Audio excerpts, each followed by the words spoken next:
This episode is brought to you in part by Museum of the Bible and its new worship experience, All Creation Sings, made in partnership with Creator. Step into an immersive room with vibrant visuals, soundscapes of praise, and interactive displays illuminating the story of worship. Get tickets at museumofthebible.org/ACS. Welcome to the Grace Enough podcast. I'm your host, Amber Cullum. This week, I sit down with the president of Proverbs 31 Ministries and author Lysa TerKeurst. We discuss her newest book, Good Boundaries and Goodbyes. Lysa shares about the boundaries God originally set for us, levels of access and responsibility.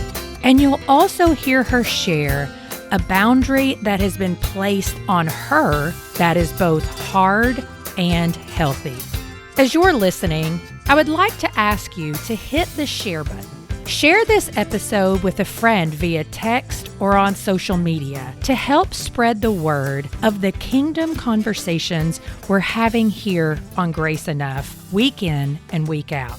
And if you prefer to watch the podcast while you listen, Grace Enough is now on YouTube. Subscribe by searching Grace Enough Podcast _Amber and subscribe today. Good afternoon, Lysa. Welcome to the Grace Enough Podcast. Thank you. It's a joy and honor to be with you.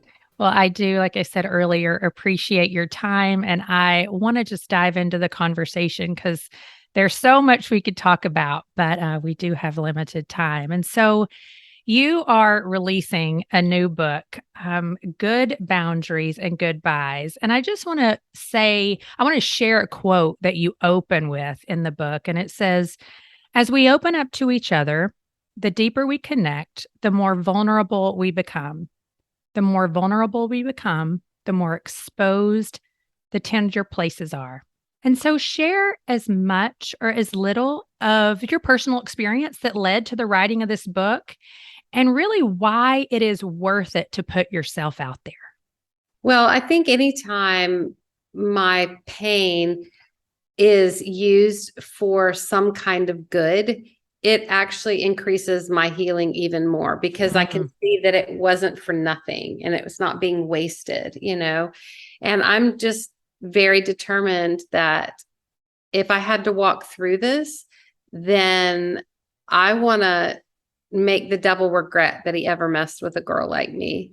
I want God to get some kind of good glory from this because it's really been awful. Yeah. And the past 8 years of my life were something that I never saw coming. And it was so challenging, I think, because there were moments of such hope and then followed by extreme heartbreak and then a little more hope and then more extreme heartbreak and then a little more hope and more extreme heartbreak. And the journey was just long and it was brutal. And then it ended in a way that I had begged God for it not to. Yeah. And so I experienced the death of my marriage, and it was the deepest pain I have ever known. It also created a lot of loneliness. Yeah. And, I went from living in a house with 7 people, me. I was going to say you have kids and they're all adults now too. Right. So that's a whole, another whammy. Yeah. So, it was like 5 kids. And so everything was always loud and noisy. And I loved the sounds of a family.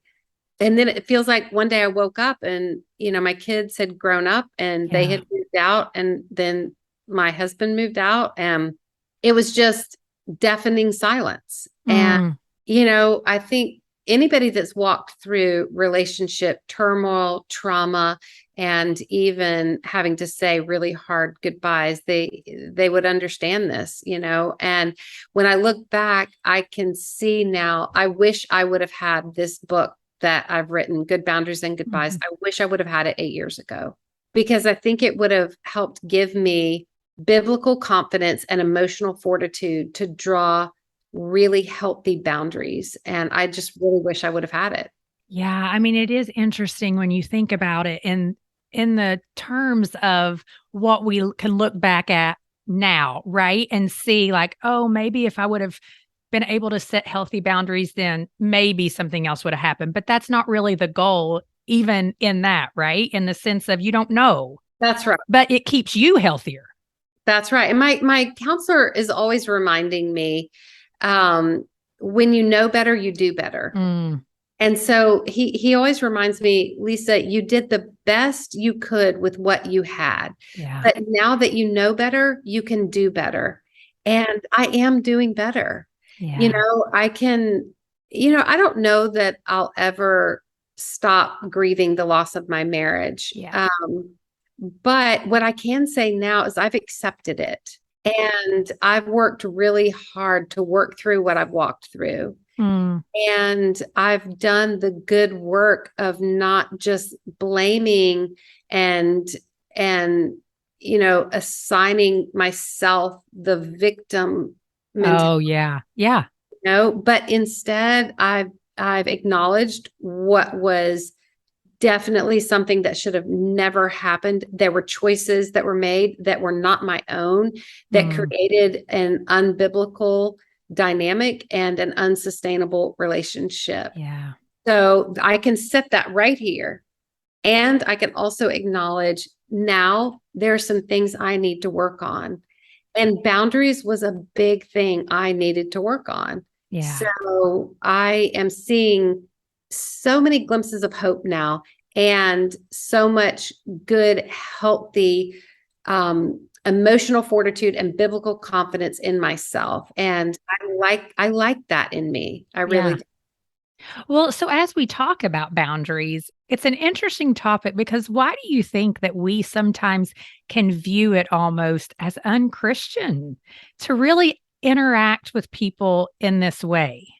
I think it's because we don't have an understanding that boundaries aren't just a good idea, they're God's idea. And when we look at the beginning of the Bible in Genesis 1, God established the foundations of the world using boundaries. Yeah. He separated the light from the darkness. He separated the sky from the sea. He separated the land from the water. And all of those are examples of physical boundaries. That's right. Then when we get into Genesis 2, the first recorded conversation between God and man, it was on the subject matter of a boundary. Think of all the topics that God could have chosen to make the focus of that first conversation, but God chose a boundary, and how God communicated the boundary was really telling as well.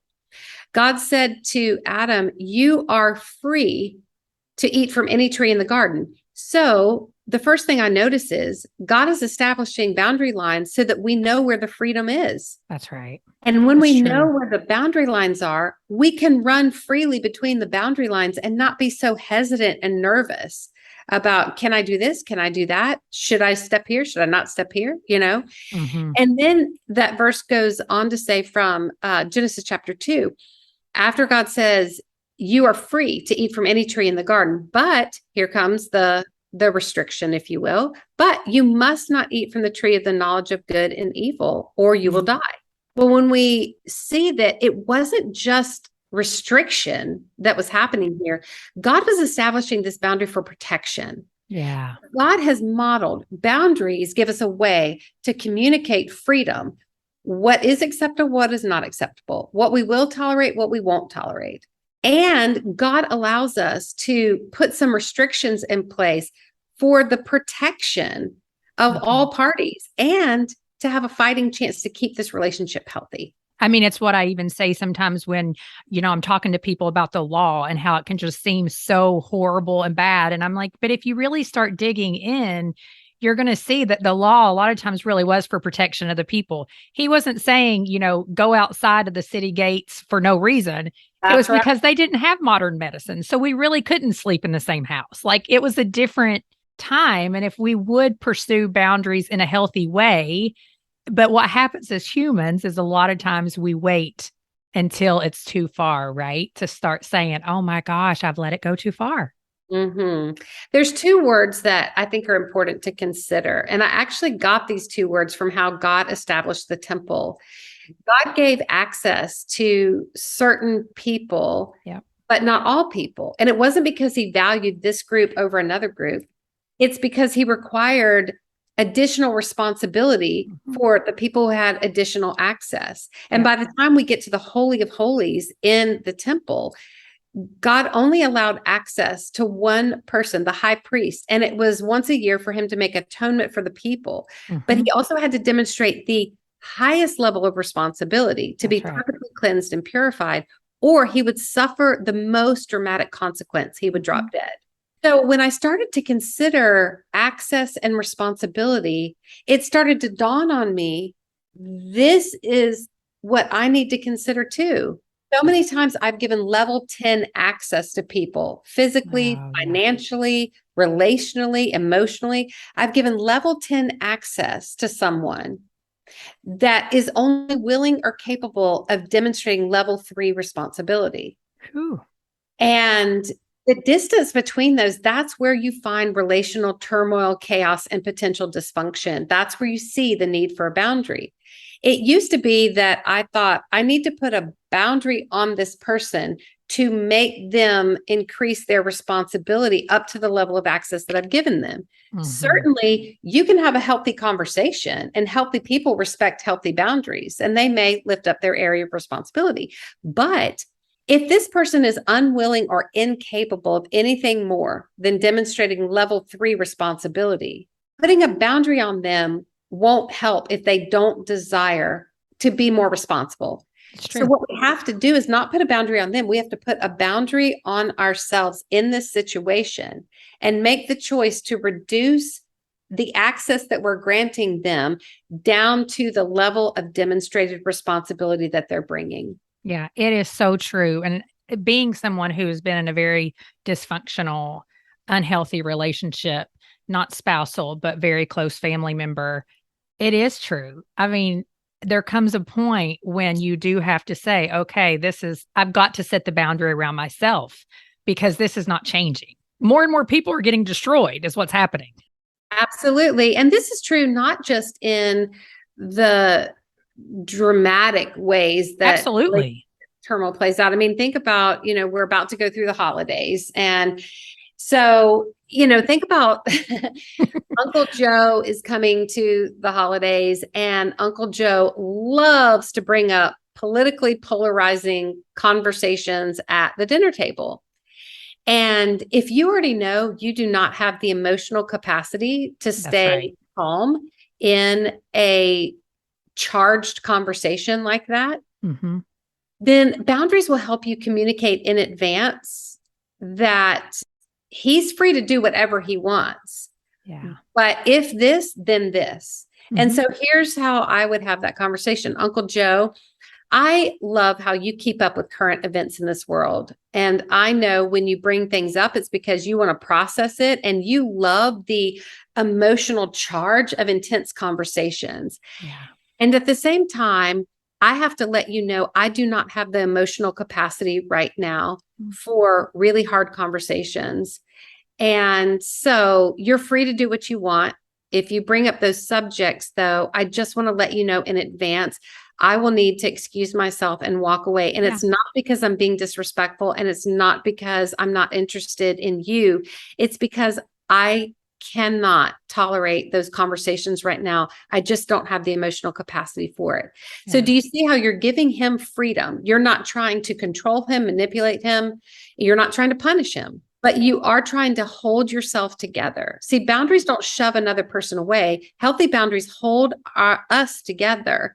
And so that I can stay self-controlled. Otherwise, if I sit at that dinner table, the topic gets brought up, I run the risk of getting angry, frustrated, and having a reaction that betrays the best of who I really am. Yeah. And I mean, that's the thing too. Like when you talk about it, I think a lot of people, when we actually will go ahead and have the conversation that we're really fearful of having in a kind manner, just as you did, people most of the time are actually more receptive than we think. But a lot of times we're just thinking about what's going to happen around the dinner table. And that's the person we're waiting to show up when we have the conversation. That's right. And there's something important to note. Healthy people respect healthy boundaries. True. My counselor says an unhealthy person has never met a boundary that they like. It's true.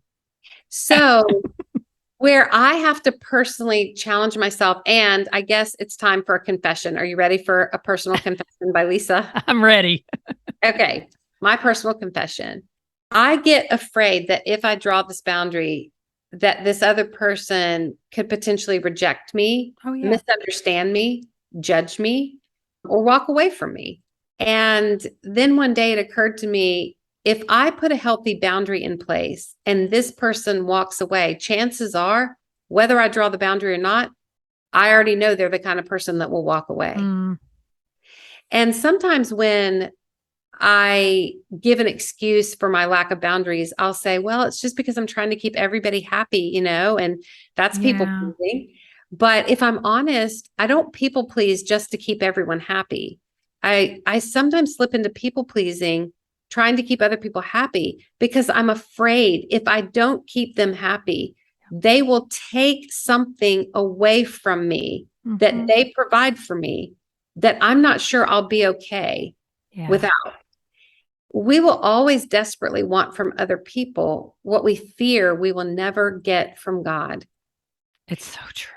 And if we fear that that person will take their acceptance or take their love away from us because we attempt to draw a healthy boundary, then for me, what that means is I've forgotten I need to step into that conversation carrying with me the ultimate acceptance and the ultimate love.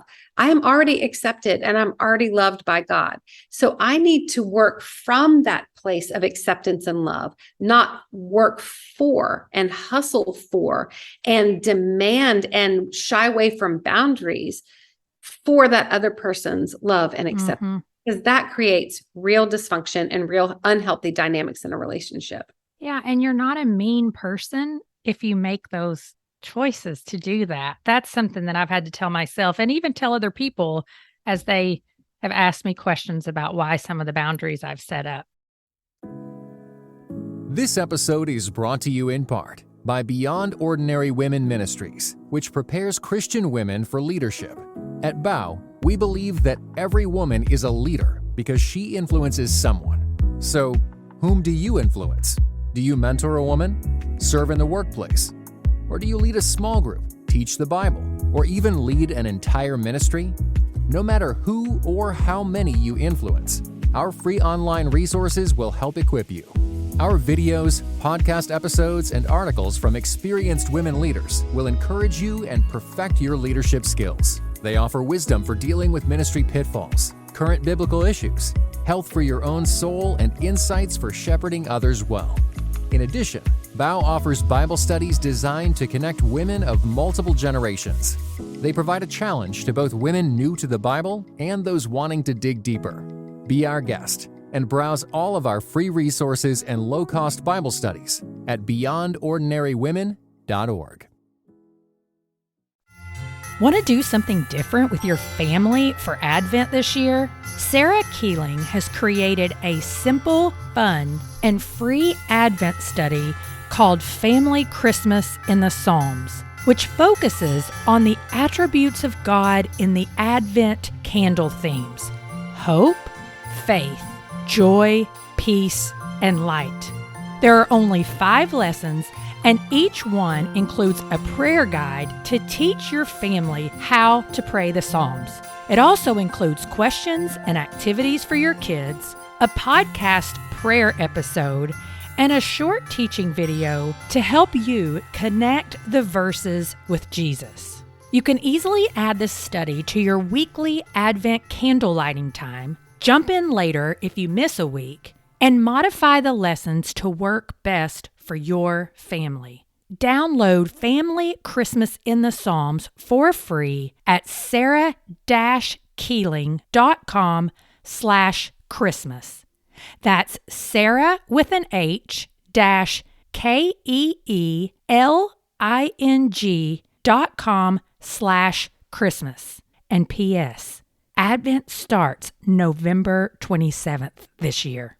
So tell me this. Have you ever had a boundary set on you? And, what was your response to that? Maybe even so then versus how you view it now. Great question. Yes, I have had some really healthy boundaries that my adult kids have expressed. And I think 5 years ago, it would have offended me. I would have taken it personally. I would have thought to myself, well, fine, you do that, and then I'm going to do this. And I would have had an unhealthy response to it. Yeah. But now, they had a healthy boundary. They communicated that they would prefer, in going through all of the heartbreak and hurt of the divorce, that I not make comments about their dad. And that is such a healthy boundary. It is. And so at first I was like, wow, that's going to be hard because things keep happening. And, I want to process those things. But when my kids said that, I realized it's not going to be helpful to process those things with them. I can process that with my counselor. I can process that with close, trusted friends. I don't need to process that with my kids because they're already going through their own deep heartbreak. Yes. And I don't want to add to that. So I respected that boundary, and I'm so glad I did. I think it has made my relationship with my kids, as I've walked through this, so much better. And I think they trust me and they see the health in that. And that's a blessing. So boundaries are not always hard. Boundaries are sometimes really, really good. Yeah. I mean, they really are. When you think about, even, it's like your children. And I've said this to my sister. I'm like, my dad may not have been the greatest husband, but my dad for me was a good dad. And so I don't want to be put in the same, I don't need to view him the same, because the relationship is not the same, although we're all impacted. Yes. But yeah, I mean, there's different views there. I know people struggle with it so much, but kudos to you for listening and following through, even if it wasn't easy. And you know what? I don't do it perfectly. None of us do. But there's a big difference between a mistake, which we all make, and a pattern of behavior, which should not be tolerated. Yeah.